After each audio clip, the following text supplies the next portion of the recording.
Alhamdulillahirabbil alamin. Asyhadu alla ilaha illallah wa asyhadu anna Muhammadar Rasulullah. Allahumma shalli ala Muhammad wa ala ali Muhammad amma ba'du. Baik, teman-teman yang dirahmati Allah Subhanahu wa taala, mari kita bersyukur kepada Allah Subhanahu wa taala. Alhamdulillahirabbil alamin. Ya, di Jumat berbagi, di Jumat yang berkah ini, ya kita bisa bertemu lagi di kelas Jumat berbagi bersama Bisyarah ID. Yang mana insya Allah hari ini mari kita niatkan belajar karena Allah Subhanahu wa taala. Semoga dengan kita belajar ini ya kita akan naik kelas ya menjadi masuk ke zona pertumbuhan yang mana sebenarnya ilmu ini sangat-sangat penting sebelum kita beramal, teman-teman. Nah, tak lupa sholawat serta salam selalu tercurahkan kepada junjungan kita Nabi besar Nabi Muhammad Shallallahu Alaihi Wasallam, Nabi akhir zaman, yang mana kalau kita ingin sukses dunia akhirat, ya itibaklah kepada Rasulullah Shallallahu Alaihi Wasallam. Kita harus ngikutin apa yang dijalankan oleh Rasul. Insya Allah kita sukses, selamat dunia akhirat. Baik, apa kabar teman-teman yang dirahmati Allah? Ini ada teman-teman yang udah masuk di sini. Saya sapa dulu, ada Mas Abdul ya dari Padang, luar biasa. Ada Mas Aib Syarifuddin, halo apa kabar? Ada ini Mbak atau Mas nih Suka Edi, Mas ya gitu ya. Kemudian ada juga Mas Yodi Setiawan dari DPS Jatim, luar biasa. Ada Mas Dian, ada Mas Saleh Saputra dari Bantul, ini juga aktif banget untuk ikut kelas-kelas kita. Ada Mas Ali Rahman, ada Mbak Umu Ihsan dan Mbak Lia dan teman-teman yang lain yang tidak bisa disebutkan satu persatu. Ya, saya ucapkan selamat datang di Jumat berbagi bersama Bisyarah ID. Nah, baik teman-teman yang dirahmati Allah Subhanahu wa taala, insya Allah ya hari ini kita akan bahas tema yang cukup menarik, yaitu bagaimana kita bisa menang ya dengan jalan syariah ya. Jadi ini luar biasa, temanya menarik banget ya. Ini salah satu resolusi dari Bisyarah ID ya, bagaimana kita itu to win syariah bisnis ya, dengan syariah jalan syariah itu luar biasa ya teman-teman. Jadi memang saat ini bisnis syariah itu kadang dipandang sebelah mata. Kadang banyak orang yang bilang, oh bisnis syariah itu bikin ribet dan lain sebagainya. Padahal kalau kita ini berbisnis sesuai dengan syariah, kita itu keuntungannya itu double. Jadi double cuan nih. Investasinya nggak cuma dapat aset di dunia saja, tapi tentu aset kita ini sampai ke akhirat. Ya. Karena apa? Karena kalau kita beramal, ya itu apalagi beramal muamalah ini tidak sesuai dengan syariah, itu hati-hati bisa terjebak kepada sesuatu yang haram. Dan harta yang haram ini disedekahkan saja nggak bisa, dibikin naik haji nggak bisa, dibuat nafkah juga luar biasa, kita juga dosa gitu kan. Nah, jadi penting banget kita benar-benar dalam setiap berbuat itu, dalam setiap beramal soleh, termasuk nanti jual beli, utang piutang, ya kemudian sewa menyewa, kemudian ada yang kerja sama sirkah, itu benar-benar tahu tuh rukun dan syaratnya ya dalam bermuamalah. Kenapa? Biar amal kita ini jadi amal soleh, bukan amal salah. Ya, contoh amal salah kayak apa? Ya, kalau kita misalnya nih tadi pagi sholat subuh semua ya, sholat subuh. Misalnya di sholat subuh ya teman-teman, cuma kan aturannya ya syarat rukunnya itu 2 rakaat ya gitu kan. 2 rakaat sholat subuh itu aturannya 2 rakaat ya. Ada rukunnya ya dari takbir sampai salam. Ya, ternyata teman-teman bikin sendiri ini aturannya. Teman-teman sholat subuh 3 rakaat. Walaupun teman-teman niatnya benar, niatnya semangat, ya, niatnya semangat pengen giat sholatnya, tapi ketika tidak memenuhi rukun dan syarat itu, ya tertolak amalannya. Nah ternyata amalan nggak cuma sholat, di muamalah juga ada. Kalau muamalah kan kita kenal dengan akad nikah ya. Nah, akad nikah juga ada rukun dan syaratnya, yang mana biasanya kita bilang sah gitu kan. Nah, itu biasanya itu karena apa? Kenapa bisa sah? Karena memenuhi rukun dan syarat. Apa dampaknya kalau nggak sah? Itu jadinya nanti berhubungan intimnya jadi zina. Kemudian kalau punya anak, anaknya nggak punya nasab, nggak bisa punya nasab. Dampaknya apa kalau nggak punya nasab? Ya nggak bisa memiliki waris, tidak bisa menikahkan bapaknya kalau yang punya anak perempuan. Ya sampai sebegitu dampaknya. Itu kalau ngomongin akad nikah, ternyata akad gak cuma nikah, jual beli, sewa menyewa, utang piutang, sirkah, ya, kemudian muamalah yang lain itu ternyata ada rukun dan syaratnya juga biar sah. Nah hari ini kita udah dibersamai Ustadz Firly sudah bersama kita di studio 2 ya, Bekasi Raya Galaxy. Sebenarnya cuma di belakang saya. Siap. Alhamdulillah. Tuh, suaranya kedengeran ya. Iya. Oke. Ya, ini teman-teman, insya Allah kita akan ngobrolin sesuatu yang penting ya, dan jangan lupa dicatat ya. Kalau ada hikmah yang bagus, jangan lupa share status ya, biar jadi amal jariah gitu. Oke, saya awali dengan mari kita baca Ummul Kitab Al-Fatihah. Alhamdulillahirabbil alamin.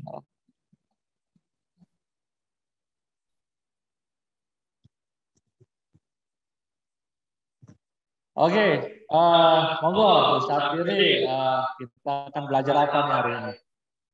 Siap. Bismillahirrahmanirrahim. Assalamualaikum warahmatullahi wabarakatuh. Waalaikumsalam warahmatullahi wabarakatuh. Alhamdulillahirrahmanirrahim. Wassalatu wassalamu ala asrofil anbiya'i wal mursalin.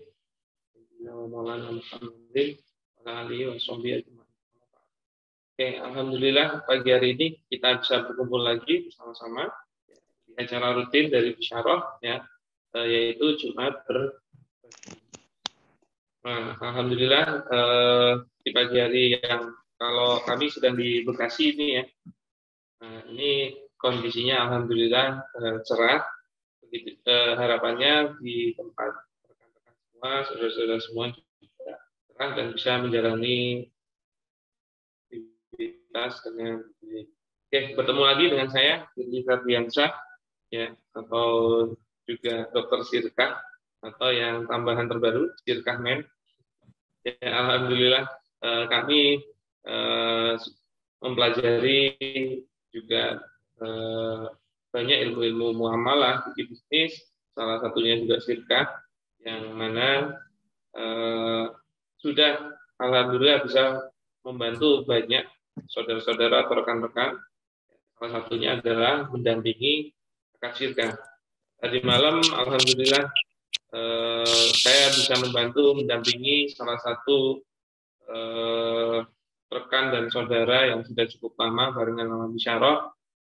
Ini dia bersirkah yang keduanya untuk bisnisnya, yaitu Bu Safiti. Nanti kalau ada kesempatan dia bisa masuk. Tadi malam alhamdulillah bisa bersirkah dengan 5 pemodal. Nah, kami dampingi semua prosesnya hingga akad sirkahnya bisa sah. Jadi julukan lainnya lagi mungkin tambahan yaitu penghulu sirkah. Jadi ini kebanyakan julukan. Oke. Nah, insya Allah kita akan diskusi, berbagi ilmu, obrol-obrol ya mengenai hari ini temanya adalah to win business in Syariah way.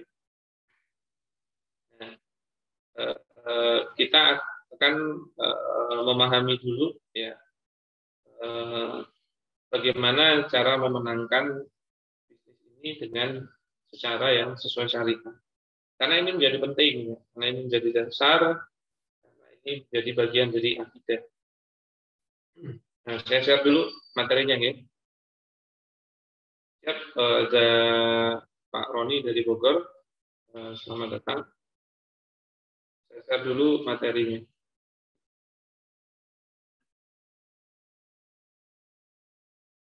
Nah, apakah kelihatan materinya?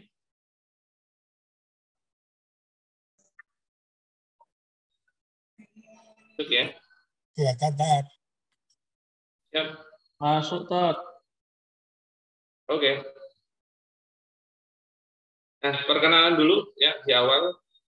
Jadi Bisyarah itu apa? Bisyarah IT adalah coaching and consulting firm yang bertujuan untuk membantu memperbaiki bisnis para pengusaha muslim untuk menghasilkan bisnis besar yang sesuai dengan syariah.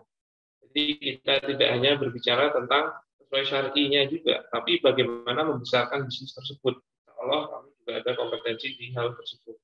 Dan itulah pembedanya kami dengan konsultan yang lain, yang mana kami mengcombine dengan syariah Islam yang seharusnya itu menjadi dasar. Nah, itulah bisyarah ID. Lalu apa sih visi dari bisyarah ID? Yaitu sebuah kemenangan. Perusahaan yang membangun peradaban dan berkontribusi kepada dunia yang memberikan kebermanfaatan bagi sebanyak-banyaknya umat. Itu insya Allah menjadi visi kami. Lalu apa misi kami? Sebenarnya ada beberapa, tapi yang ultimate, yang utama adalah menyelamatkan pengusaha dunia dari harta haram. Kami ingin berkontribusi membantu para pengusaha di dunia. Ya. Jadi tidak hanya skup kecil, tapi harapan kami bisa sampai ke pengusaha dunia, menyelamatkan mereka dari harta haram. Nah, karena banyak yang masih belum paham, dikira harta haram itu hanya mengenai zatnya saja. Kalau itu sudah banyak penyampaian, atau melalui kegiatan yang sepihak, non muamalah, seperti mencuri, merampok, korupsi, itu tahu itu harta haram. Tapi banyak yang tidak tahu bahwasanya harta haram itu juga bisa dari hasil muamalah, tapi muamalah yang haram. Salah satunya adalah muamalah yang batil, ya, muamalah yang tidak sah, itu juga haram. Dan hasil-hasilnya akan menghasilkan hasil harta yang tidak sah, yaitu harta haram. Makanya harus mulai memahami ya, bahwasanya apa saja sih harta haram, dan dampaknya juga sendiri-sendiri. Lalu apa sih servis dari bisyarah itu? Pertama, kami konsultan muamalah, ya, kami juga konsultan bisnis, dan kami juga konsultan branding dan marketing. Nah, kami juga ada akademi semacam e-course, workshop, dan lain-lain. Kami juga bisa menjadi bisnis fasilitator.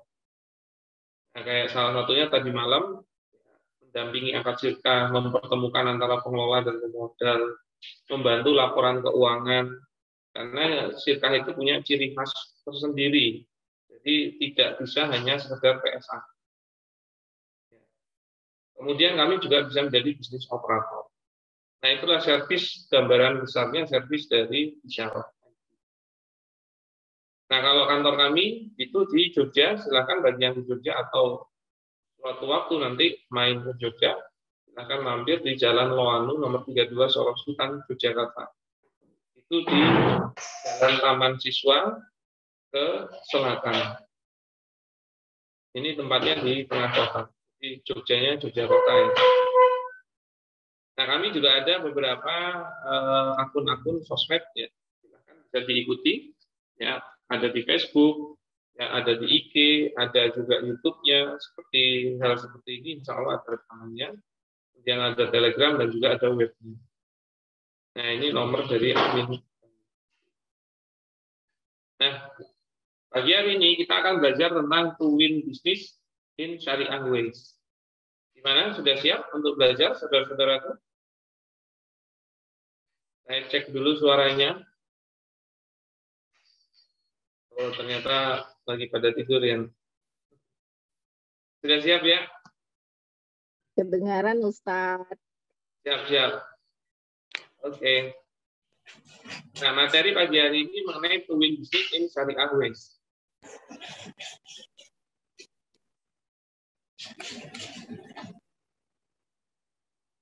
Nah, kita sekarang itu hidup di zaman yang tidak peduli halal haram. Oke. Dan itu sudah disampaikan dengan sabda Rasul ya. Ya'ti ala nasi zamanun la yubalil mar'u ma'akhadha minhu aminal halali aminal harami. Jadi akan datang kepada manusia suatu zaman ya, ketika seseorang itu tidak peduli lagi apa yang akan dia ambil. Apakah itu dari yang halal atau yang dari yang haram. Nah, ini Rasul sudah menyampaikannya 14 abad yang lalu. Karena setelah Rasul hijrah ke Madinah dan beliau menjadi kepala negara, jadi mendirikan daulah Islam. Itu selama 13 abad, ya, sistem Islam itu berjalan terus dengan baik. Jadi sistem Islam diterapkan. Maka memang mengenai halal haram itu menjadi poin utama. Nah, masalahnya sekarang ya kekhilafahan yang menjalankan sistem Islam tersebut sudah tidak ada karena dihancurkan di tahun 1924 dulu. Maka apa? Maka sistem yang lainlah yang sekarang masuk. Nah, kalau di Indonesia ini dan pada umumnya ya, di dunia ini menjalankan sistem, terutama sistem ekonomi kapitalis. Nah, itu akan sangat-sangat berdampak. Kenapa? Karena kapitalisme itu mengenai manfaat, bukan mengenai syariat. Makanya kan sekarang banyak kegiatan-kegiatan ribawi, muamalah-muamalah yang haram, tapi legal gitu. Muamalah-muamalah yang batil, tapi legal, boleh dijalankan, itu boleh, bahkan didukung oleh sistemnya atau undang-undangnya. Padahal yang jadi dasar kita adalah sebagai seorang muslim adalah syariat. Nah, bisa jadi inilah zaman itu. Yaitu ketika seseorang tidak peduli lagi apa yang diambil, mau dari yang halal kayak, mau dari yang haram. Malah yang lebih parah itu ada yang memberikan jargon apa? Nyari yang haram aja susah, apalagi yang halal. Kan gitu kan. Coba lihat bagaimana sekarang suap korupsi merajalela. Iya kan? Bahkan dari sisi hukuman ya cuman begitu-begitu saja. Dapat remisi korupsinya. Udah hukumannya tidak panjang, dapat remisi. Padahal ada yang mencuri apa, melakukan apa, hukumannya lebih panjang. Padahal kan kalau dari segi dampaknya lebih luas korupsi terutama oleh para gitu. Ada guru saya pernah cerita di Madura itu ada bupati, lupa bupati mana. Itu dia terkena gratifikasi di dalam persidangan. Terus ditanya sama hakimnya, Anda tahu ini gratifikasi? Ya Pak Hakim, saya tahu. Loh kenapa diambil? Jawabannya apa? Ya kan itu rezeki Pak Hakim. Kenapa ditolak? Coba jawabannya kayak gitu. Karena rezeki itu memang ada, tapi ada rezeki yang halal, ada rezeki yang haram gitu loh. Nah kita sebaiknya memang yang halal saja. Nah kayak gitu-gitu itu kan kalau jadi pejabat kan pasti hancur gitu. Oke, nah itulah zaman ini sudah terjadi. Begitu juga zaman di mana riba itu merajalela. Disampaikan oleh Rasul 14 abad yang lalu. Ya'tiyana ala nasi zamanun la yabqa minhum ahadun illa akala riba fa ilam ya'khudhu asabahu min ghurari. Jadi sungguh benar-benar akan datang pada manusia suatu zaman ketika tidak tersisa seseorang pun kecuali pasti makan riba. Yang nggak makan riba pun tetap terkena debu riba. Sekarang coba peserta yang hari ini hadir, saya tanya, ada yang belum pernah berhubungan dengan bank? Kemungkinan besar nggak ada. Tuh. Walaupun tidak melakukan kegiatan riba, bisa jadi terkena debu-debu. Dan susah kalau mau nyari orang sekarang tidak pernah punya track record melakukan ribawi itu susah. Ya, walaupun sebentar sedikit, kemungkinan besar ada. Mungkin karena ilmunya belum paham. Ya, terus sudah paham ilmunya, tapi dia nggak tahu kalau transaksi dia itu ribawi juga. Nih, saya kasih contoh salah satunya ya. Bagi yang punya merchant-merchant atau toko-toko, saya tidak menyarankan Anda menggunakan sistem pembayaran e-money. Kenapa? Karena biasanya mereka sering sekali memberikan penawaran terhadap apa? Terhadap potongan harga kalau menggunakan e-money-nya. Contoh yang banyak itu ya, misalnya akuan ya, Shopee Pay 30%, GoPay begini. Itu selain memudahkan cara pembayaran kalau pakai cara itu, ya memang tujuannya salah satunya itu, tapi juga itu sebenarnya riba. Makanya toko Anda sebaiknya tidak menggunakan itu. Bisnis Anda tidak menggunakan. Kenapa? Karena Anda akan memfasilitasi terjadinya riba itu. Menjadi wasilahnya. Ya, al wasilatu ilal harami haramun. Segala sesuatu wasilah ya terhadap keharaman itu hukumnya ya haram. Oh, misalnya ya, misalnya ibu-ibu, pisaunya hilang, terus pergi ke tetangganya. Maaf Bu, ini saya mau ngerajang gambang, pisaunya hilang. Saya pinjam pisaunya toh. Baik nggak kayak gitu? Baik. Pahalanya sunnah insya Allah. Tapi sekalinya ada orang mau minjem pisau, tapi untuk bunuh orang, itu haram hukumnya kita pinjam. Padahal konteksnya sama-sama pisau kan. Ini pinjam pisaunya. Mau ngapain? Mau bunuh orang itu. Emosi. Wah itu hukum asalnya nggak boleh. Jadi berubah hukumnya itu menjadi haram. Gitu. Minjemin pisau untuk pelanggaran syariat. Ya. Nah, maka kalau Anda memfasilitasi kegiatan ribawi itu, ya, sama saja nanti menjadi wasilahnya, walaupun belum tentu menjadi pelaku ribanya, tapi terdapat dosa wasilahnya. Ya. Dan Rasul menyampaikan ada 4 pihak dalam riba. Ya, yang terkena hukum yang sama, dosa yang sama. Mereka dibilang sebagai pelaku riba. Ya kan? La'ana Rasulullah SAW akila riba wa mukilahu wa katibahu wa syaidaini fakol hum sawa'un. Rasul melaknat ya 4 orang ini. Pertama apa? Pemberi riba, pemakan riba, pemberi riba, pencatat riba, dan saksi-saksinya. Sawaun, semuanya sama. Dosanya dapat, pelaku riba semua. Nah, itu Rasul sampaikan 4 abad yang lalu. 14 abad yang lalu. Dan sebenarnya, menurut saya, hadis itu benar-benar dipersiapkan untuk zaman ini. Kenapa? Karena akhirnya sekarang perbankan itu, ya, itu begitu masifnya. Gitu kan? Makanya pegawai bank, kalau dia ikut di dalam pencatatan ribanya, sama dia pelaku riba. Kalau dia ikut tanda tangan di dalamnya, sama menjadi saksi riba. Ya, teller sama. Kalau ternyata ada ribawi di situ. Nah, yang nggak enak itu apa?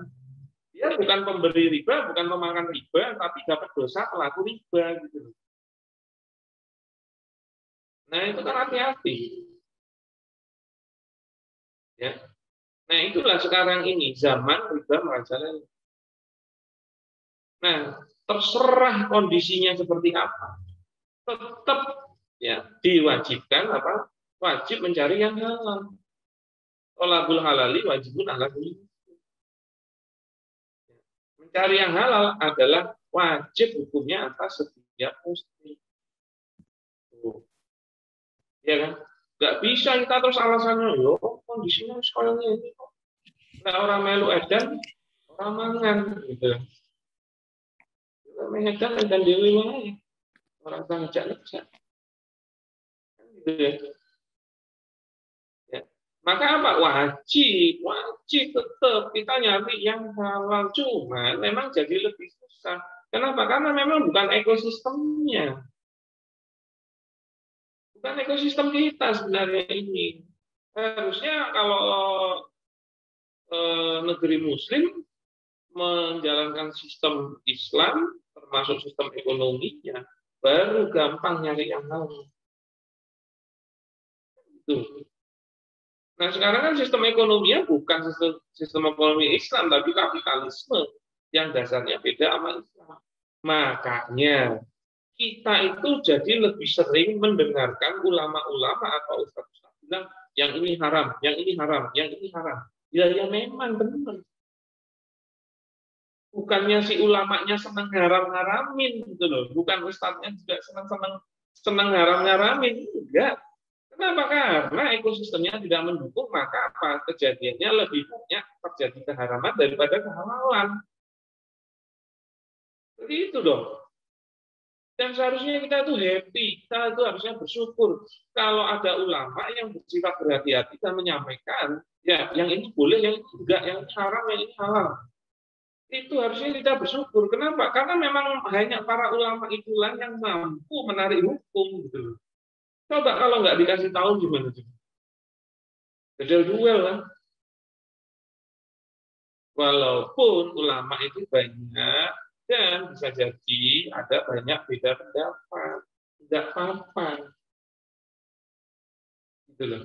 Itu hal yang biasa, apalagi dalam fikih kontemporer, hal-hal yang kekinian. Ya.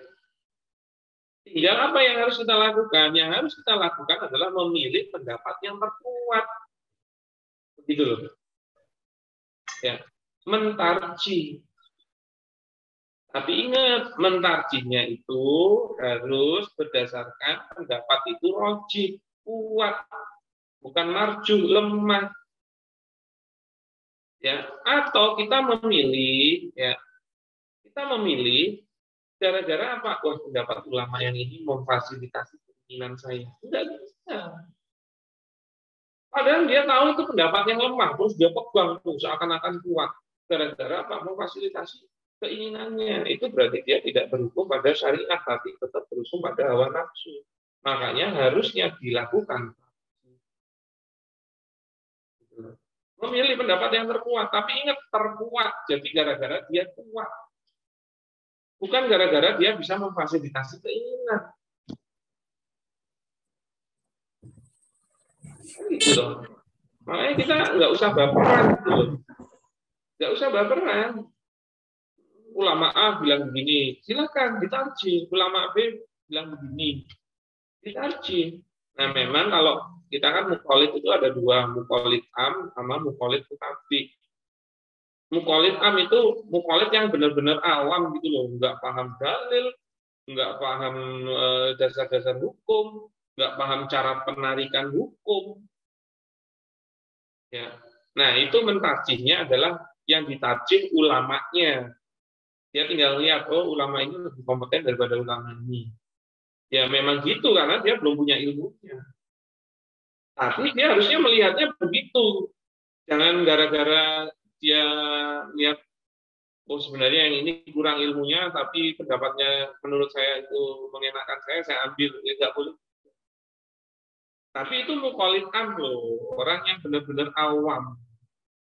Ya kalau Anda merasa mukholid am, ya silakan. Cuman jangan malah bangga gitu loh. Malah, yo aku kan awam, kurang ngerti sih mau ngono kuwi. Malah pede. Bahkan dia sudah mengakui dirinya awam. Dia bilang dia mukholid am, tapi ngeyelnya minta ampun gitu loh. Itu kan nggak sejalan dong. Dan sering kami menemui seperti itu. Bukan dalam rangka menjelek-jelekan, enggak, harus paham posisi. Nah, seharusnya kita naik menjadi mukholid mutabi, yaitu orang yang paham pendalilan, penarikan hukum, ya kaidah-kaidah hukum, tapi belum bisa berijtihad ya. Tapi paham begituannya.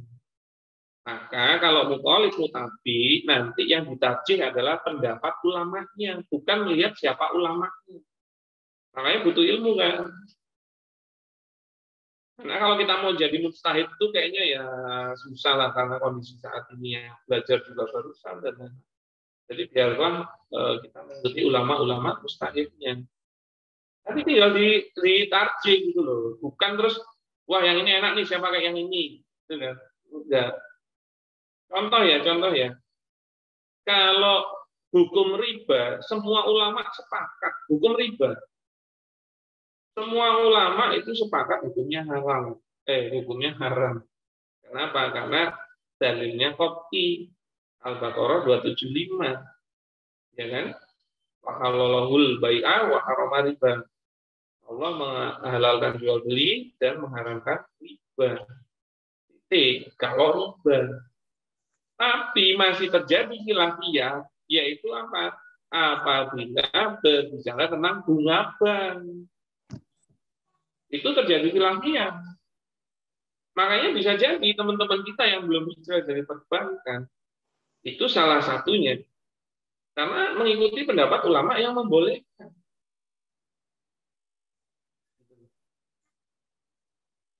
Ya. Tapi apakah memang seperti itu? Oh, masih ada kok nggak main bola itu. Saya ikut itu aja.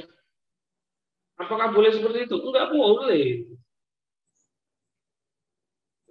Kita harus gara-gara mentarjih dulu, memilih pendapat yang tertentu. Iya kan? Alhamdulillah. Mas Admin, tolong diperhatikan ya, Mas Admin.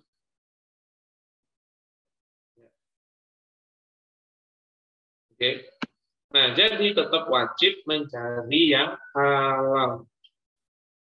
Nah, nanti kita sampaikan di bagian belakang tipsnya bagaimana memenangkan bisnis sesuai syariah. Nah, sekarang kita bicara tentang bisnis yang sesuai syariah. Jadi bisnis yang sesuai syariah itu wajib. Ini biar dapat girohnya ya, termasuk dapat girohnya ya. Jadi apa sih yang membuat dia menjadi wajib itu? Ya, maksud saya apa implementasi yang harus dilakukan dalam bisnis yang syar'i itu, yang sesuai syariah itu. Ya. Pertama apa? Bisnis sesuai syariah itu wajib apa? Mempunyai tujuan yang hakiki. Ya. Yaitu apa? Sesuai dengan visi misi yang diinginkan Allah Subhanahu wa Ta'ala. Ya. Giroh bahwasannya syariah itu adalah maslahat, bukan kendala. Nah, itu yang harusnya dipahami. Kita udah sering nih dengar jargonnya kan, bisnis itu bukan modal untung rugi, tapi halal surga neraka. Nah, banyak alhamdulillah sekarang sudah menjadi konsultan beberapa perusahaan. Dan memang pada saat mereka yang tadinya tidak didasarkan syariah terus mau mengkonversi supaya syariah, seakan-akan itu terlihatnya berat. Kenapa? Karena pas dibedah itu nggak boleh ya begini, ini nggak boleh. Oh, yang gitu nggak boleh. Salah kabeh ngono lho. Nah, itu akan putar balik, nggak jadi lanjut pada saat dia nggak punya giro. Pada saat dia nggak punya giro, wah ternyata berat ya. Itu nggak usah diperpanjang, no kan. Akhirnya apa? Akhirnya juga nggak lanjut gitu. Padahal kalau kita paham syariah itu malah maslahat, bukan kendala. Itu kita semakin bersemangat. Oh ya oke. Kita paham ini gara-gara syariah itu pasti keinginan Allah, dan Allah tahu mana yang terbaik buat ciptaannya yaitu manusia. Pasti kalau kita jalankan itu menjadi sebuah manfaat atau maslahat buat kita. Bukan malah jadi masalah. Harusnya itu yang dibalik. Kalau Anda berbisnis tidak sesuai syariah, itu nanti jadi masalah. Maka sebenarnya kita udah nggak perlu diskusi lagi. Kenapa kok bisnis itu harus syar'i gitu loh. Oke. Kemudian bisnis yang sesuai syariah itu implementasinya wajib apa? Menjalankannya sesuai dengan syariat Islam. Ya, maka apa? Wajib mempelajari fikih muamalah atau fikih bisnis. Kenapa? Agar paham halal-halal dalam bertransaksi di dalam bisnisnya. Itu juga nomor 2 itu. Penting sebelum tujuan hakiki itu. Kenapa? Karena baru tahu tentang halal haram itu kalau apa? Kalau sudah masuk atau ikut majelis fikih bisnis atau fikih muamalah. Makanya kalau ada orang ditanya, gimana bisnisnya udah sesuai syariah? Ya sudah dong. Terus ditanya, oh berarti sudah pernah ikut kajian fikih muamalah atau fikih bisnis ya? Kalau sampai dia bilang enggak, maka itu tidak relevan, saudara-saudara. Kenapa? Enggak mungkin orang kok tahu tentang fikih bisnis tapi enggak pernah ikut majelis. Tahu dari mana 1 tambah 1 kalau nggak pernah ikut majelis mempelajari 1 tambah 1? Maka selama dia belum mempelajari fikih bisnis atau fikih muamalah, dipastikan bisnisnya dia tidak sesuai syariat. Semisalnya ternyata tidak melenceng, oke, itu gara-gara apa? Kebetulan benar. Bukan karena benar-benar benar. Hanya kebetulan benar. Padahal itu juga nggak boleh. Makanya kenapa ada kewajiban untuk mendatangi majelis ilmu atau bertolabul ilmi. Tolabul ilmi fardhatun ala kulli. Hadisnya menyampaikan seperti itu. Tolabul ilmi itu hukumnya wajib atas setiap muslim. Ya. Bahkan ya, Khalifah Umar bin Khattab waktu Umar menjadi khalifah, itu tuh sampai ngusirin orang di pasar loh. Udah paham belum bikin muamalah? Belum, keluar. Bahkan beliau menyuruh wali-walinya atau wakil-wakilnya di daerah-daerah yang lain untuk melakukan hal yang sama. Karena nanti bisa menyalahi aturan, mempengaruhi perekonomian umat, ya kan? Malah jadi bubrah kabeh. Contohnya apa? Riba. Riba itu salah satu yang membuat krisis ekonomi saat ini. Riba itu sebenarnya tambahan yang tidak perlu ada dalam transaksi perekonomian umat. Tidak perlu ada. Maka kalau dia ada, dia akan mempengaruhi nilai. Barang yang sebenarnya cukup 1 juta menjadi, misalnya, gara-gara utang jadi 1.100.000. 100-nya itu sebenarnya jadi nilai yang nggak perlu ada gitu sebenarnya. Nah, itu kan mempengaruhi nilai barang dan lain-lain, termasuk nilai uang. Oke.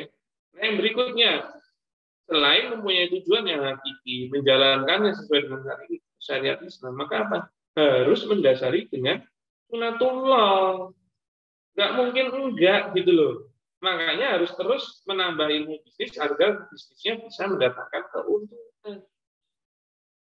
Harus juga itu. Jadi jangan sampai ilmu bisnisnya nggak dipelajari.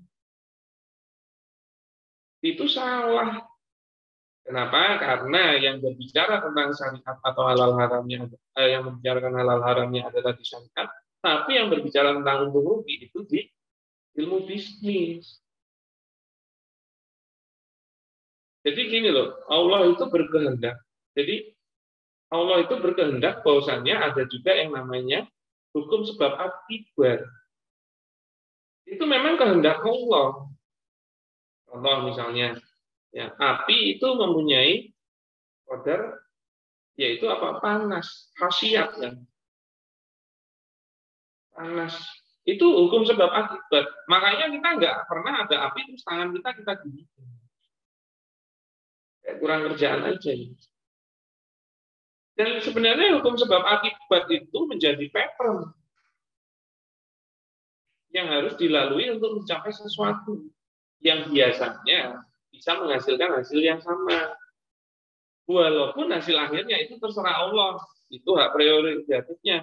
Tapi tetap Allah itu ngasih yang namanya hukum sebab akibat. Maka apa? Anda boleh berdoa, dan itu memang menjadi sebuah kewajiban seorang muslim, tapi doanya juga yang masuk gitu loh, masuk akal dan lain-lain. Maksudnya apa? Jangan sampai mengalahi sunatullah. Contohnya ya, contohnya tadi misalnya, saya lagi goreng, ada ibu-ibu ingin goreng pisang goreng lah, gitu kan. Di wajan minyaknya banyak gitu. Terus ibu itu berdoa kepada Allah, ya Allah, saya mau goreng pisang goreng pakai tangan aja, nggak usah pakai sutil, balik-balik pisangnya, ya. Dan saya berharap tangan saya kuat, nggak meleleh, misalnya begitu. Perlu nggak kita doa kayak gitu? Ya enggak lah. Beda lagi kalau Allah mengijabah, itu urusan yang berbeda. Tapi sunatullahnya nggak begitu. Jadi juga nggak bisa besarin bisnis itu hanya mengandalkan, bukan nggak doa loh ya. Tapi kalau yang salah itu hanya mengandalkan doa, itu salah. Ya. Walaupun insya Allah doa itu diijabah, tapi ada hal-hal yang ada yang diijabah langsung, ada yang dia dipending, ya, atau nanti diberikannya di di akhirat. Insya Allah gitu. Nah, cuman membesarkan bisnis dengan hanya berdoa itu juga salah gitu. Bahkan membesarkan bisnis dengan kegiatan-kegiatan yang tidak berhubungan dengan sunatullah. Contohnya misalnya Contohnya itu adalah banyakin sedekah. Nah itu sebenarnya nggak nyambung. Kenapa? Karena bersedekah itu bukan sunatullah bisnis. Oke, jangan salah paham dulu nih. Ya. Jadi apa namanya? Bukan dengan cara memperbanyak sedekah. Oke. Tapi kalau yang Anda tuju adalah memperbanyak rezeki Anda, silahkan bersedekah itu bisa memperbanyak rezeki dan insya Allah pasti dibalas. Cuman balasnya itu tidak serta-merta lewat bisnis Anda gitu loh. Jadi nggak serta-merta lewat bisnis Anda dan tidak serta-merta bersifat material gitu. Bisa jadi karena kesehatan. Jadi dibuat sehat lama. Gara-gara sedekah itu bisa. Keluarga yang baik, keluarga yang sehat. Maka kalau Anda berharap pengembalian materi atau rezeki Anda dalam bentuk materi saja, sebenarnya Anda itu mengecilkan skup rezeki Anda sendiri. Nah,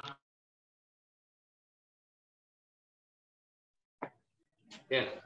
Jadi sebenarnya apa? Tidak bisa sebenarnya membesarkan apa namanya dengan cara bersedekah. Beda kalau Anda berbicara tentang melakukan kegiatan marketing. Jadi nggak memang serta-merta untuk bersedekah. Untuk marketing, oke, menggratiskan ini dulu untuk nyari daya tarik dan lain-lain, itu beda lagi pembicaranya. Tapi di area sunatullah bisnis yaitu marketing. Ya, jadi banyak yang perlu didiskusikan, tidak hanya sekedar aku tuh punya giro bisnis syariah, tapi nggak paham bisnis, nggak punya ilmu bisnis, bodoh aja. Ya. Dan jangan sampai gitu loh, kita ternyata orang yang punya giro dakwah tinggi, kalau dakwah gila-gilaan, tapi pas diajak kerjasama, diajak muamalah, diajak bisnis, melempem gitu. Banyak kejadiannya gitu kan, kalau dakwah oke, pas bisnis biasa. Begitu juga ada yang sebaliknya, yang pas bisnis oke, pas dakwah biasa. Nah kalau bisa kan dua-duanya bagus. Nah kemudian apa yang harus dilakukan ya agar bisnisnya sesuai syariah dan bisa mengimplementasikannya? Ya, apa yang harus dilakukan? Pertama, terus memperkuat akidah Islamiahnya sebagai pegangan utama dalam berbisnis. Itu tetap kunci awal. Ya, jadi mempunyai apa mindset bahwasannya syariah itu sebagai maslahat dan solusi, bukan kendala. Jadi mindset bahwasanya syariah itu sebagai maslahat dan solusi, bukan kendala atau bukan masalah. Kenapa? Karena kalau pada saat itu dilakukan, pada saat mindset itu ada, itu walaupun susah, dia tetap nyantai. Dia akan fokus pada solusi. Tetap solusi yang syar'i, bukan malah ngeyel nggak bisa lah, itu susah. Zaman sekarang kan umumnya begini. Nah itu yang lainnya, wah wes, nggak usah diskusi kalau udah kayak gitu. Kemudian wajib memahami sejelek apapun zaman dan sistem yang diterapkan, yaitu saat ini kapitalisme, tetap harus berbisnis dengan cara yang halal. Harus itu. Cuman memang agak susah. Jadi ya kalau menurut saya ya setelah alhamdulillah saya menjalani semua hal ini dan berbagi ilmu, ya diskusi juga dapat banyak masukan dari rekan-rekan yang lain. Ya.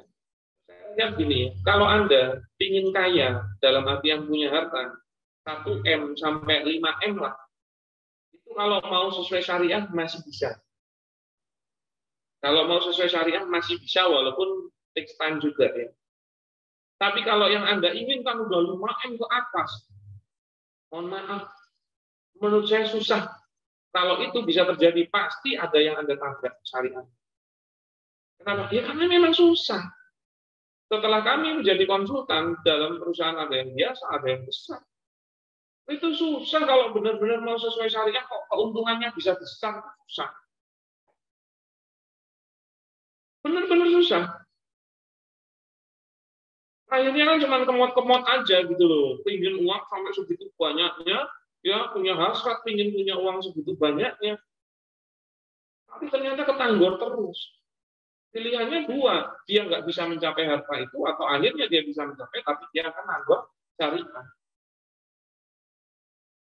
Nah, yang jadi pertanyaan itu, ya kaya itu boleh, tapi untuk apa sekaya itu? Apakah memang harus, soalnya kondisinya ini yang nggak mendukung, bukannya nggak boleh. Ya, maka apa? Sesuaikan saja. Dan jangan sampai waktunya hanya habis untuk berbisnis nyari pundi-pundi. Padahal ada kewajiban yang lain, berdakwah juga. Punya kewajiban yang lain-lain. Juga jangan sampai tinggalkan. Kemudian terus menimba ilmu-ilmu fikih muamalah atau fikih bisnisnya, terutama untuk transaksi kontemporer, agar terhindar dari transaksi yang batil dan haram. Memang transaksi kontemporer ini, wah, kanan kiri. Dan kebanyakan orang itu buat dulu, baru nanya ulama gitu. Bukan sebelum buat itu nanya dulu sama ulama. Enggak gitu, buat dulu. Itu ya salah satu ya dampak dari pada saat Anda yang Anda pegang itu hukum asal muamalah itu adalah mubah kecuali ada dalil yang mengharamkannya. Itu salah satu dampak pada saat Anda megang dalil itu. Dan kalau di pembelajaran kami tidak, dalil itu tidak pernah kami pakai karena itu menurut kami salah. Ya, muamalah itu perkara perbuatan manusia, bukan benda gitu loh. Karena hukum asal benda memang dua, mubah atau haram, halal atau haram. Tapi kalau perbuatan itu ada 5, wajib, sunnah, mubah, makruh, haram. Gitu loh. Ya kan?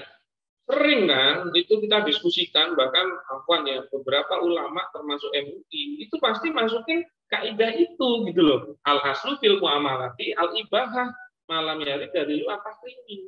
Hukum asal muamalah itu boleh, mubah, ibahah, ya, selama tidak ada dalil yang mengharamkannya. Nah, kalau di kami nggak pernah pakai dalil itu karena itu menurut kami salah.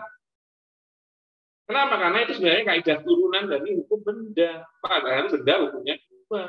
Sedangkan muamalah itu perbuatan. Al aslu fil af'ali taqayyudu bil hukmi syar'i. Kalau kami pakai kaidahnya itu hukum asal perbuatan adalah terikat hukum syariat atau hukum syara. Maka seharusnya sebelum jalanin nanya dulu. Bukan terus tembak langsung. Nanti ada ulama baru itu. Kenapa? Ya karena memang sistemnya sistem ekonominya kapitalisme ya memang begitu. Oke. Kemudian juga jangan berhenti terus menambah ilmu-ilmu bisnisnya yang semakin bervariasi dengan sejalannya globalisasi agar bisa mendapat keuntungan. Gitu loh. Nah itu terus dilakukan juga. Nah ini kita kalau mau mempunyai bisnis yang syar'i harus melakukan hal-hal ini. Nah ini ilmu fikih sama ilmu bisnis ya. Positioningnya seperti ini.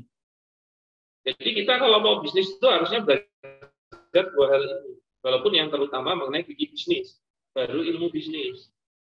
Nah kalau fikih bisnis itu kan definisinya hukum-hukum syarat terkait bisnis. Sedangkan ilmu bisnis itu uslub atau wasilah atau kiat-kiat dalam berbisnisnya, teknisnya. Jadi juga harus punya. Tapi harus paham hukum-hukum syaratnya dulu. Nah, dari segi sifat, kalau ilmu fikih bisnis itu dia bersifat normatif ya, mengenai hukum-hukumnya, normanya. Kemudian dia bersifat khas dan dia halal oriented. Sedangkan kalau ilmu bisnis itu dia bersifat empiris, hitung-hitungan dan umum, dan dia profit oriented. Nah, sumbernya juga beda. Kalau fikih bisnis itu hanya diambil dari Islam, yaitu Al-Quran dan As-Sunnah.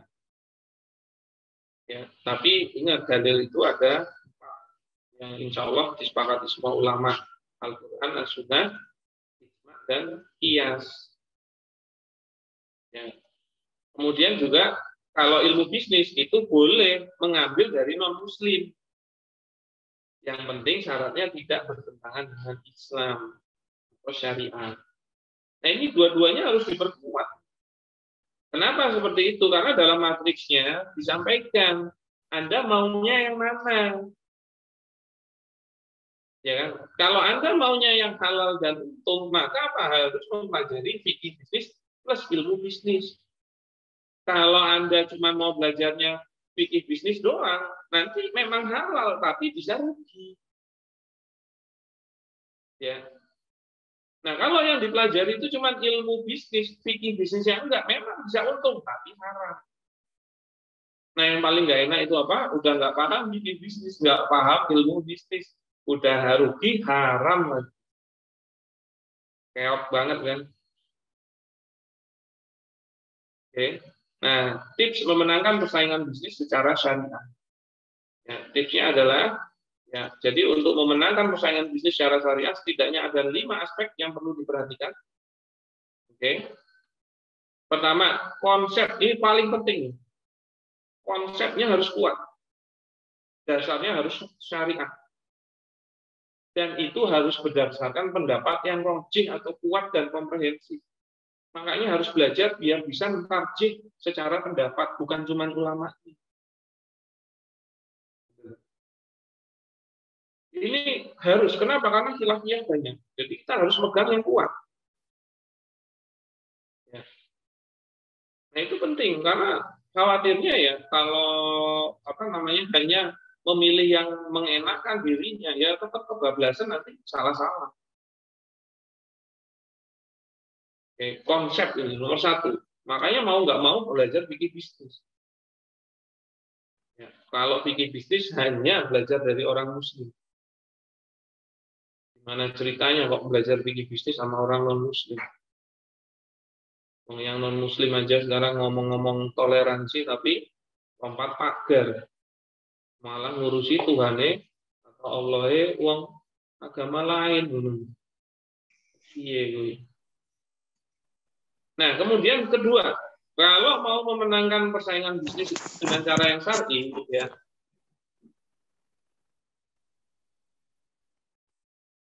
itu yang kedua, itu tetap dibutuhkan dana atau modal. Iya memang. Kalau Anda bicara tentang bisnis, itu bukan hal yang tabu dan harus disolusikan itu mengenai modal. Dan modal yang bagaimana agar kuat, yaitu modal yang halal, yaitu yang sesuai syariat dan memadai. Makanya harus dihitung-hitung dengan ideal. Saya maunya bisnis ini, oke. Ini berpotensi untung besar, oke. Marginnya gede, oke. Tapi pertanyaannya, butuh modal yang gede juga nggak? Biasanya kan gitu dong. Nggak mungkin dong bisnisnya bisnis besar, berarti ini berarti besar, kok modalnya cilik, nggak mungkin. Nggak wajar gitu. Nah pertanyaannya, Anda bisa nggak dapetin modal yang memadai untuk bisnis? Jangan, sebenarnya dia butuh 500 juta, tapi dia paksain, 5 juta aja bisa. Nah, nggak memadai itu. Tahu diri juga dong. Tahu diri itu maksudnya dalam perhitungan yang tepat. Oke. Kemudian apa? Memiliki SDM yang kompeten, yaitu apa? Profesional dan amanah juga penting. Makanya menciptakan SDM yang kompeten itu juga menjadi bagian dari agenda. Jangan ngayur orang saononing. Bahkan biaya gaji nggak dihitung. Terus implementasi perusahaan nggak diurus. Ya kan? Direview juga dong SDM-nya. Termasuk meningkatkan kompetensi kitanya sendiri. Kemudian yang teamwork itu juga menjadi hal yang utama, yaitu apa? Kekompakan, satu pikiran dan satu perasaan. Bahkan juga harusnya melakukan dengan satu hukum atau satu syariat yang sama. Itu penting. Sini hebat, sini hebat, sini hebat. Yang dua loyo. Susah juga. Nah, yang kelima, implementasi, yaitu apa? Disiplin eksekusi, pengawasan, dan evaluasi. Itu juga penting.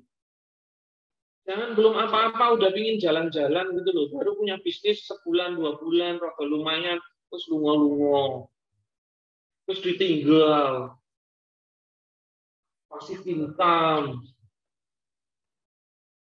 dia kan ngandel ke orang lain.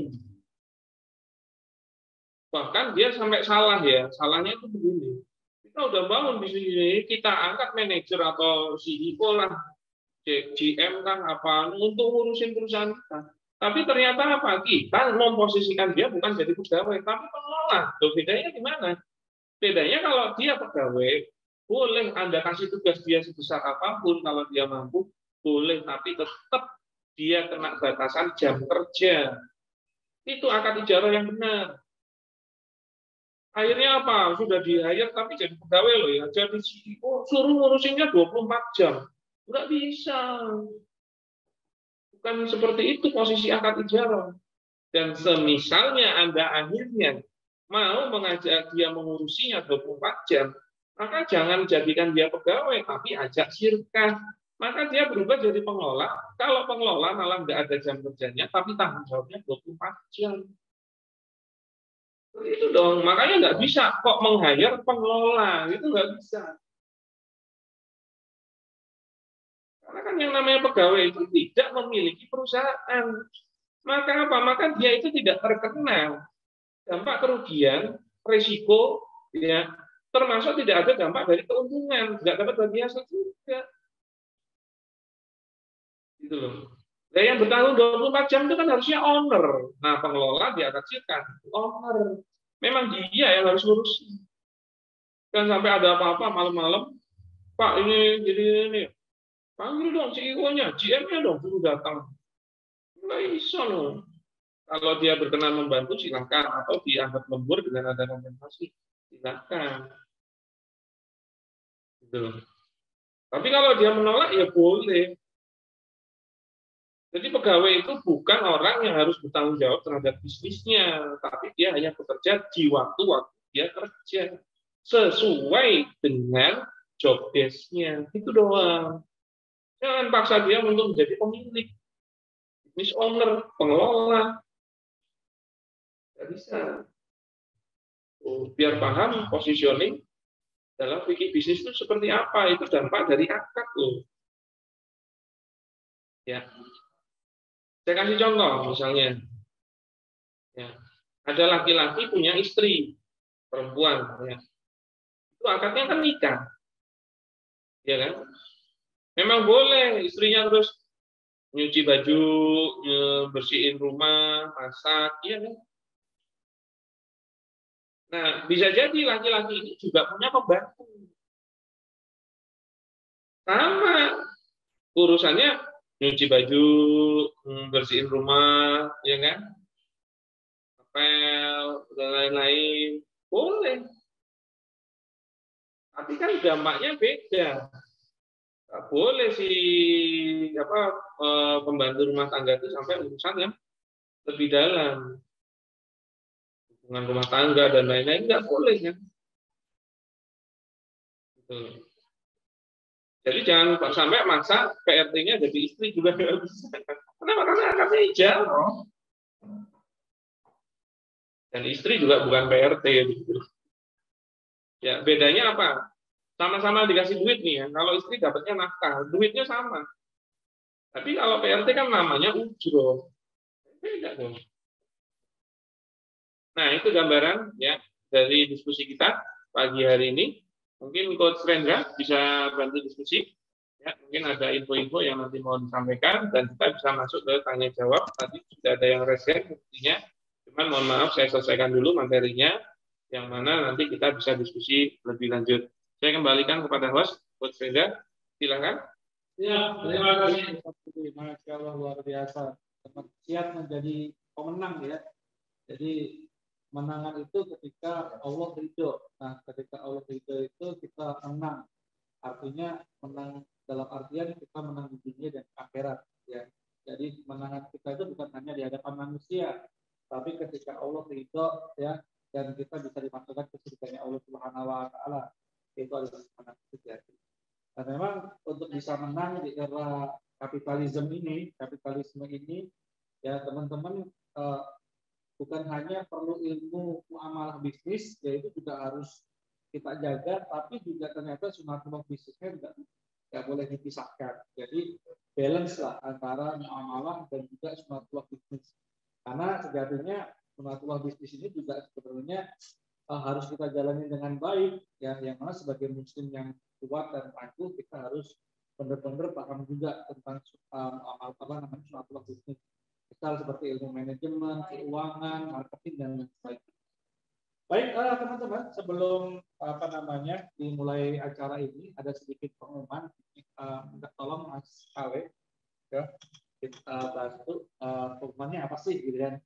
Nah, ini insya Allah kita di tanggal 16 ini ya akan ada kelas namanya kuliah bisnis syariah batch 3 ya, yang insya Allah akan diadakan tanggal 16 ini ya, dan luar biasa teman-teman ya, acara ini sudah ke batch ketiga, yang mana sebenarnya alumni di sini itu akan menjadi circle di kita ya, untuk sama-sama bisa membangun pasar ekonomi syariah.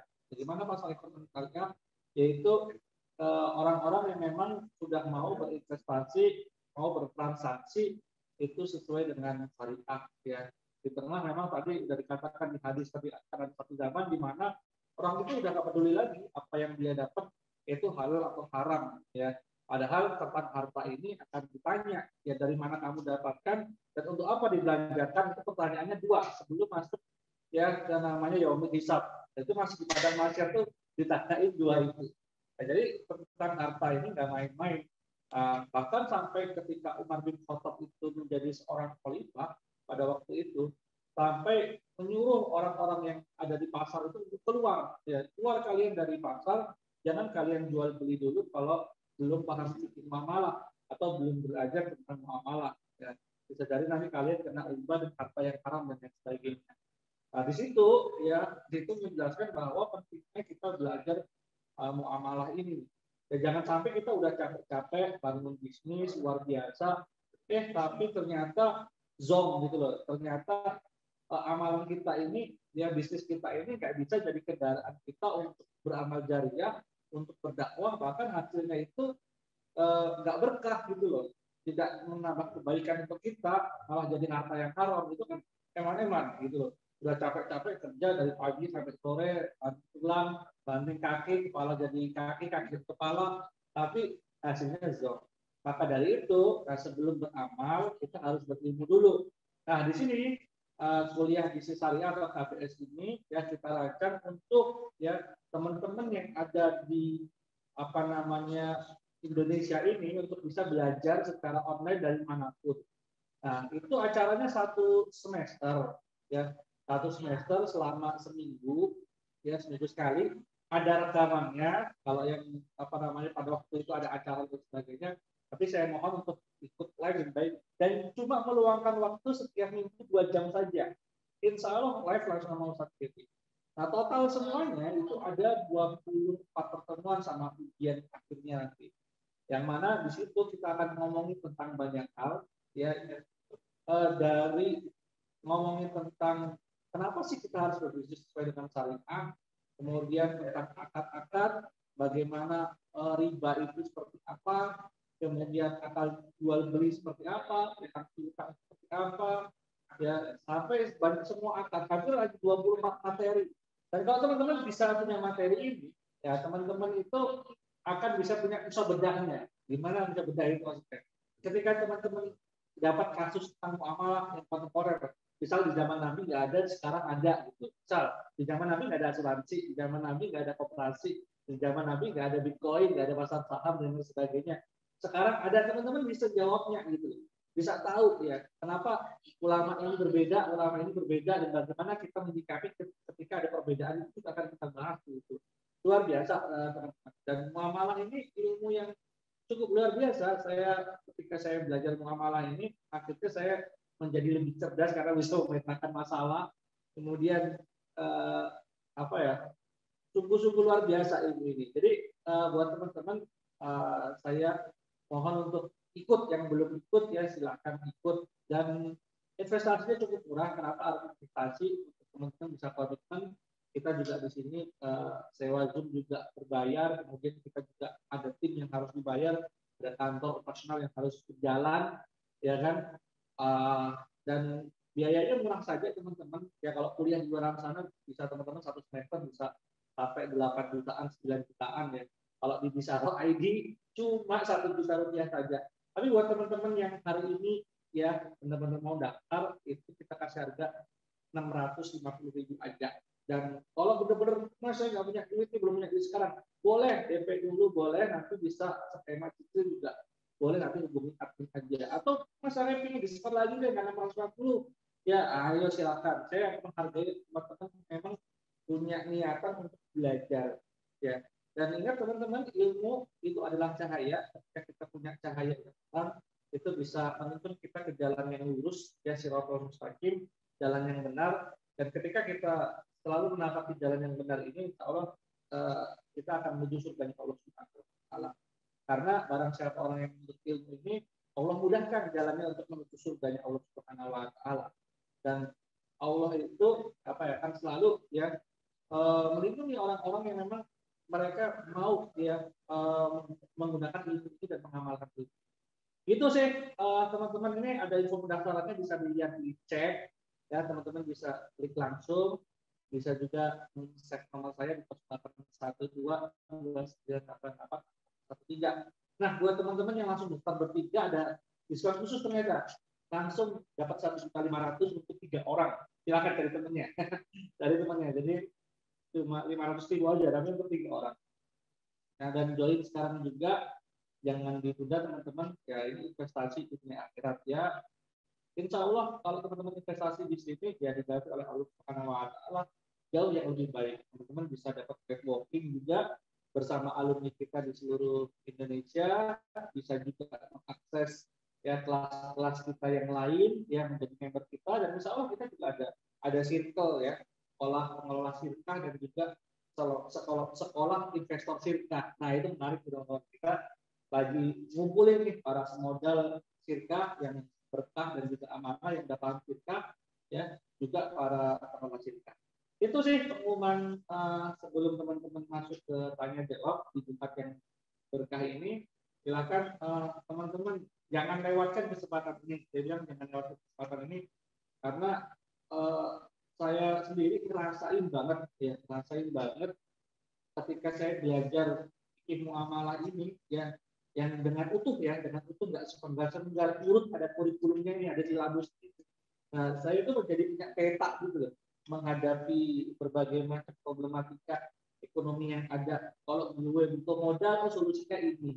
Kalau saya nggak punya modal, saya ingin jadi jualan saja atau simsan saja, solusinya seperti ini. Bahkan ketika teman-teman nggak punya modal, dan itu ada solusinya gitu loh. Islam itu semuanya ada solusinya. Dan luar biasa ya ilmu ini.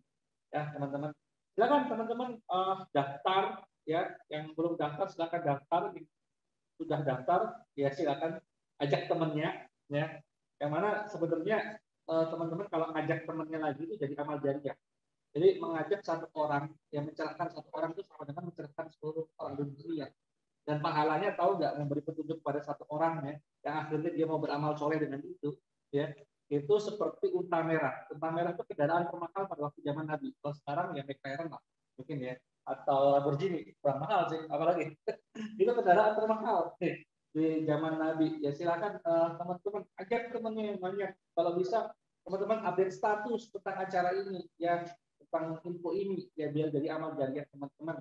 Karena salah satu amal jariah itu adalah ilmu yang bermanfaat. Ilmu yang bermanfaat itulah ilmu yang di situ ada ayat-ayat Allah Subhanahu wa taala, ada aturan Allah Subhanahu wa taala di situ. Nah, ketika aturan itu dipraktekkan dan dikerjakan oleh orang yang memang dolim, dia dapat pahala jariah. Gitu ya, teman-teman. Silakan yang belum daftar, siapa nih? Mas Dodi, DPS nih udah daftar belum nih? Mas Ale udah daftar, Mas Ale udah daftar. Mas Abdul, Mas Aib, ya teman-teman yang lainnya yang belum daftar, Mas Robi, wah X-Bank nih, Mas Robi X-Bank. Kemudian ada Mas Edi Purnama, ya ada Mas Fatul, sudah belum daftar? Bu Eli, ya silakan daftar ikut ya teman-teman semuanya. Nggak bisa saya sebutin satu-satu sih. Itu sih infonya. Mungkin kita masuk sesi tanya jawab.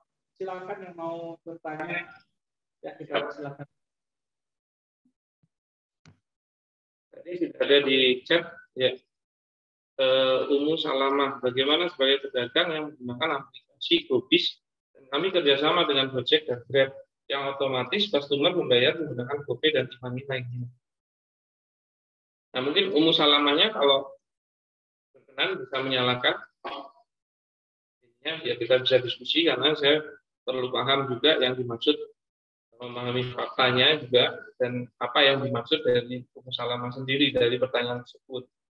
Jadi memang dalam mau menyimpulkan sebuah hukum ya atau biasanya orang yang bertanya minta penjelasan itu sebelumnya kami perlu paham dulu yang namanya pendalaman faktanya ya. Kebanyakan tuh pinginnya nanyanya simpel dijawabnya luas gitu loh. Nah itu nggak bisa sembarangan begitu karena kalau salah memahami fakta bisa salah menyimpulkan hukumnya dan itu hal yang vital ya. Jadi makanya jangan terus menggampangkan hal tersebut gitu loh. Bahkan guru-guru kami itu kalau sering kami tanyakan, beliau itu nggak paham faktanya, nggak dibalas sama beliau. Tapi ya jangan baper, jangan terus video tuh di luar ulama ditakoni orang ini orang jawab, nggak boleh gitu loh. Ingat ya, membalas chat. Ya, membalas chat itu menjadi wajib. Itu harus gara-gara sebuah akad juga sebenarnya. Akad yang secara bisnis. Makanya kalau tidak ada akad secara bisnisnya, tidak wajib dibalas gitu loh. Yang ada kan baperan. Ya memang boleh balas, boleh tidak, nggak ada ikatan apa-apa. Contoh misalnya ya, seorang pegawai di jam kerjanya, ya itu wajib balas nggak wajib. Kalau itu urusan pekerjaannya dan di jam kerja, nggak boleh enggak. Gitu loh. Nah, yang nggak boleh itu apa? Kalau sudah di luar jam kerja, malah nggak boleh perusahaan mewajibkan dia untuk balas karena sudah bukan jam kerjanya. Jadi dia mau balas atau enggak, ya terserah dia. Mau dia slow respon, ya terserah dia. Karena kewajiban dia dengan perusahaan hanya di jam kerja. Tuh, kalau nggak paham kayak gitu kan bisa bermasalah. Nah, monggo Umu Salamah ada enggak? Soalnya kalau saya belum begitu paham, mungkin kita skip dulu pertanyaannya. Kemudian bagaimana menyikapi merebaknya promo dengan penggunaan ShopeePay, GoPay? Apakah kita sebaiknya menghindari pembayaran dengan e-money tersebut, walaupun jatuhnya lebih mahal? Ya sebenarnya kan yang harus dipahami kan hukum e-money-nya dulu. Ya, itu ada kalau di materi saya, tapi penjelasannya satu sesi. Jadi kalau e-money itu kan sebenarnya yang paling mendekati akadnya memang kondisi realnya, hakikat akadnya itu core. Sama kayak kita nabung di bank. Ya. Jadi e-money itu dia dasar hakikatnya adalah core. Kita kalau masukin uang ke perusahaan e-money itu hakikatnya kita meminjami atau meminjam perusahaan e-money tersebut. Boleh nggak hukum asalnya? Boleh. Nah, tapi tidak boleh ada tambahan manfaat. Ya. Hadisnya kan kulu korden jaro manfaatan bahwa riba. Setiap kord atau pinjaman yang mendapatkan tambahan manfaat, maka hakikatnya itu adalah riba. Oke, maka kalau dia dapat potongan 30% dan lain-lain, maka itu sebenarnya ribanya. Memang jadi lebih murah, makanya pembicaraan tentang syariah itu bukan mengenai maslahat, tapi mengenai dalil atau syariatnya. Nah, kalau kita memfasilitasi, maka kita menjadi wasilahnya. Ya, sebaiknya tidak digunakan. Kan gitu.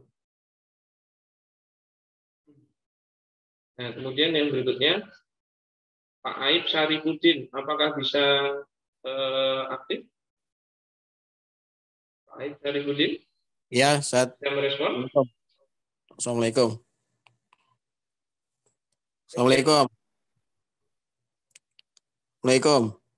Cek. Ya Ustadz, Assalamualaikum. Suaranya nggak keluar ya Pak?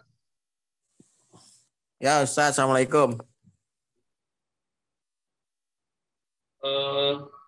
Nggak keluar ya Pak Aib Syarifudin? Ya. Kalau sudah berjalan sebagai karyawan di perusahaan berbasis konvensional, bahkan akan mendekati pensiun, bagaimana solusinya? Maksudnya gimana nih? Ya, perusahaan konvensional itu maksudnya gimana? Kalau dia bekerja di pekerjaan yang mubah, ya nggak ada masalah. Jadi bukan mengenai dia konvensional atau tidaknya, ya. Karena kalau syariah itu sebenarnya nggak perlu ditulis juga. Ini perusahaan syariah, yang penting transaksinya atau amalahnya syar'i.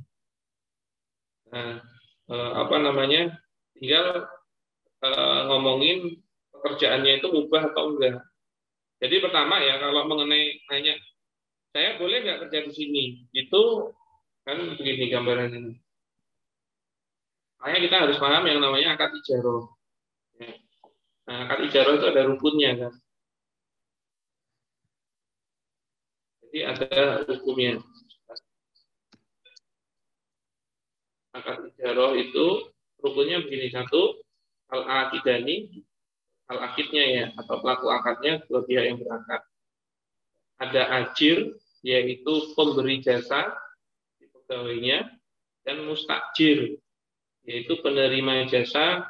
Nah, kalau di sini kan pegawai, kalau di sini bos atau perusahaannya. Nah, objek akadnya, ya maksud lainnya, ini ngasih jasanya. Nah, ini ngasih ujrohnya. Nah, yang ketiga dia nanti ada sikotnya, itu bisa kabul. Itu. Nah, maka kalau mau nanya ijarahnya sah atau enggak, ya memenuhi rukun dan syaratnya enggak. Oke, maka yang pertama harus dilihat itu pelaku akadnya. Ya, kalau pelaku akad kan akil lumayan mukar, jadi pegawai sama perusahaannya. Nah, cuman perusahaannya itu bergerak di bidang apa juga harus dicari tahu dulu. Kalau dia bergerak di bisnis yang haram, maka hukum asalnya kerjanya sudah langsung haram, walaupun jasanya jasa yang mubah. Ya.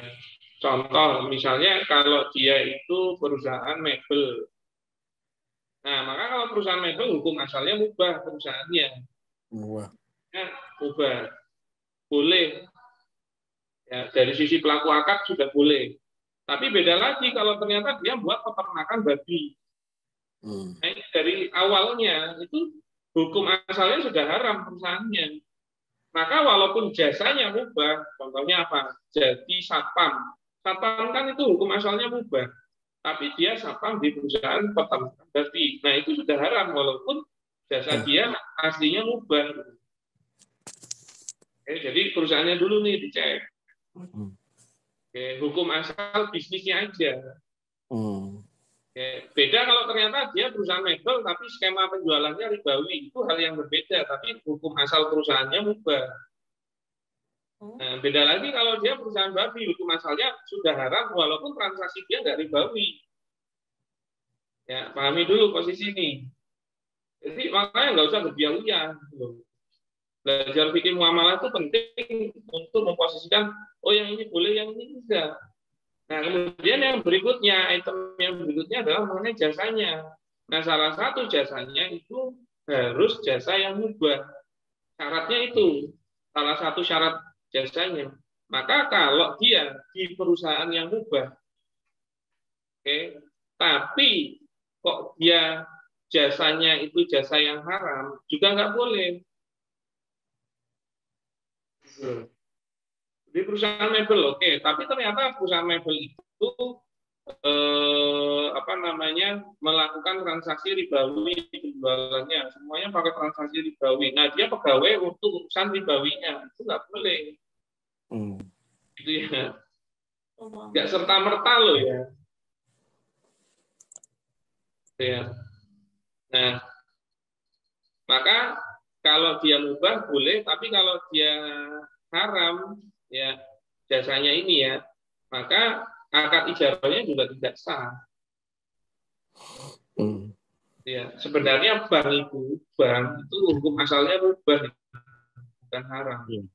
Karena bank menghilangkan ribawinya, banknya boleh terus, tapi memang susah karena nggak ada keuntungan, paling seminggu tutup. Ya.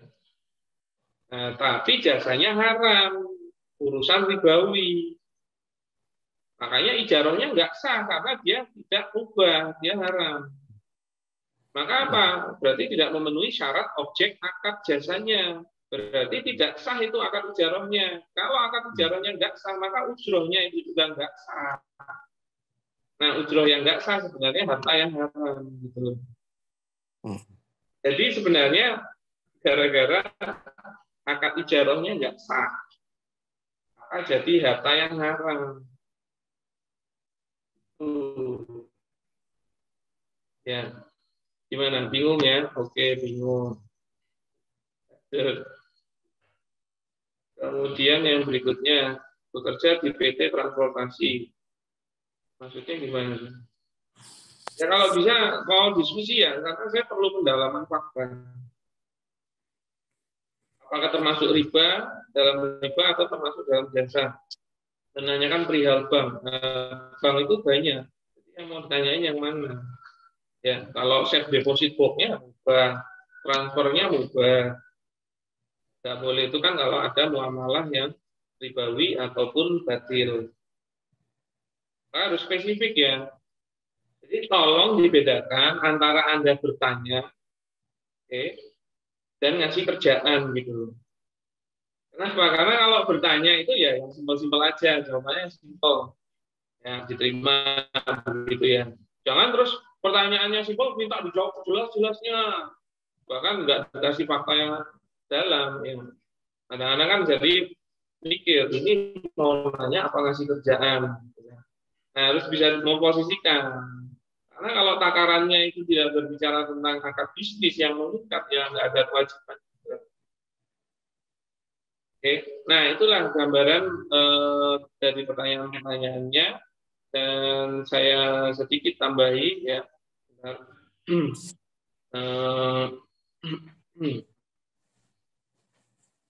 Nah, jadi insya Allah tadi sudah diinfokan ya, bisyarah akan ada kelas bisnis syariah ya. Nah, ini saya mau menyampaikan terhadap materinya. Kalau mengenai yang lainnya tadi sudah disampaikan. Insya Allah kita akan ada 24 ya, kali pertemuan, yaitu KBS kuliah bisnis syariah, makanya 1 semester. Ya. Nah, apa saja yang mau dipelajari? Banyak, dari dasar-dasar akad sampai akad-akad dasar. Nah, akad-akad dasar ini penting untuk Anda pelajari. Ya. Kenapa? Karena menjadi dasar kalau Anda menjalani bisnisnya sesuai syariah. Jadi yang perlu dipelajari itu sebenarnya akad dasar, bukan muamalah kontemporer. Yang utama itu belajar akad dasarnya dulu. Karena kalau akad dasarnya sudah paham, ketemu kontemporer dimanapun dia bisa milah. Gitu. Nah, kita akan belajar pertama kaidah bisnis dalam Islam. Itu harus paham sebelum berbisnis. Itu kaidahnya dulu aja harus paham. Karena nanti ada kegiatan yang bersifat tabaruk, sosial, ada yang bersifat tijarah, komersil atau bisnis. Nah, karena kita memang mau bisnis, harusnya melakukan komersil yang berkegiatan dengan akad-akad bisnis. Bukan malah berbisnis di area akad-akad tabaruk gitu.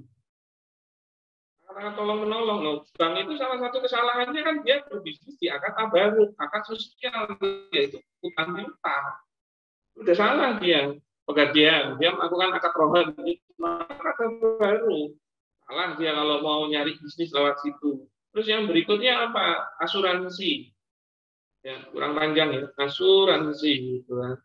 Nah, itu dia melakukan akad doman. Doman itu ya akad tabaruk, malah dibisnisin. Itu. Jadi kalau mau bisnis itu jangan malu-malu. Tapi clear, sampaikan saya memang mau bisnis, saya pakainya akad bisnis. Kemudian mengapa muamalah atau bisnis harus sesuai syariah? Kemudian apa sih urgensinya bikin muamalah, dan harus paham dulu konsep harta dan kepemilikan. Biar dia tahu nanti positioningnya bagaimana. Nah, berikutnya yang paling penting itu juga konsep akad dalam muamalah. Dia tahu, karena konsep akad itu sebenarnya kurang lebih hampir sama semua. Jadi kalau dia konsepnya belum paham, agak bingung kalau diajak diskusi.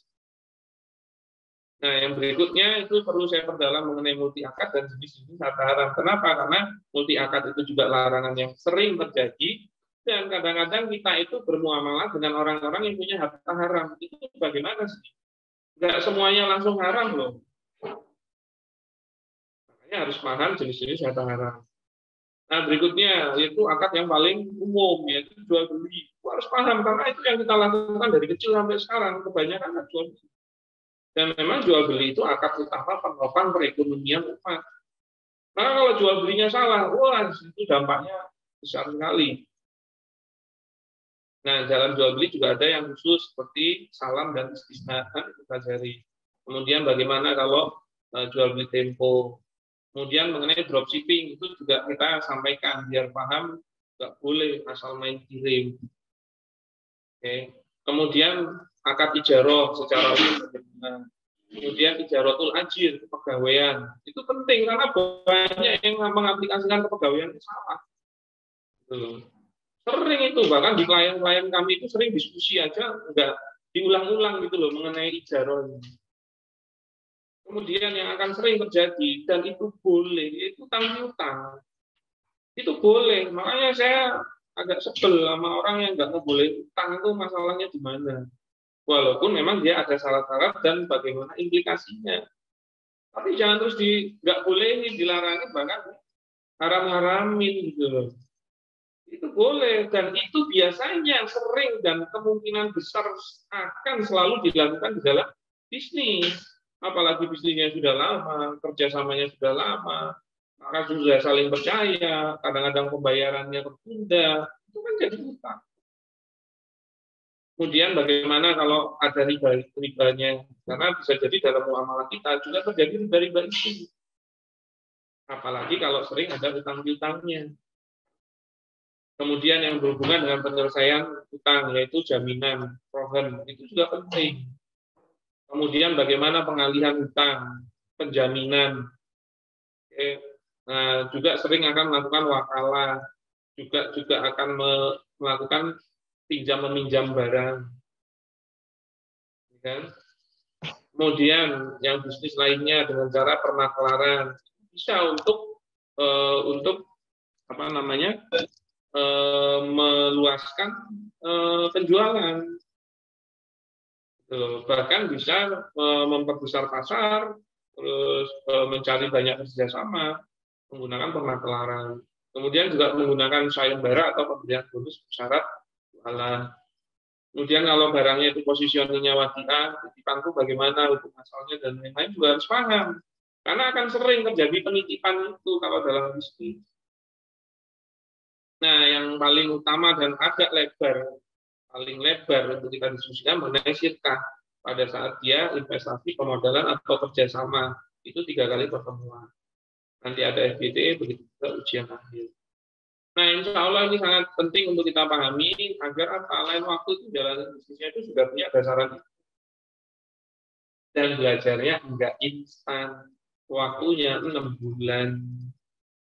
Siapkan di batch-batch berikutnya yang daftar banyak, pas akhir-akhir pertemuan, mau 1/4 lah, 30% lah yang masih terus tersisa. Ya, makanya semangat ya, biar nanti kita bisa terus bertambah dulu. Begitu dari saya, Coach Rendra, saya kembalikan. Dan juga kalau tidak ada pertanyaan, mungkin kita bisa sudahi dulu karena di sini juga mau jumatan dan lain-lain. Silakan, Coach Rendra. Siap, terima kasih Ustaz Febri, terima kasih teman-teman yang sudah ikut dari awal sampai akhir. Ya, tadi teman-teman yang belum daftar silahkan buruan daftar ya. Jadi ini investasi ya luar biasa buat teman-teman karena kesempatannya kalau nggak daftar sekarang bisa semester depan ya Mas ya.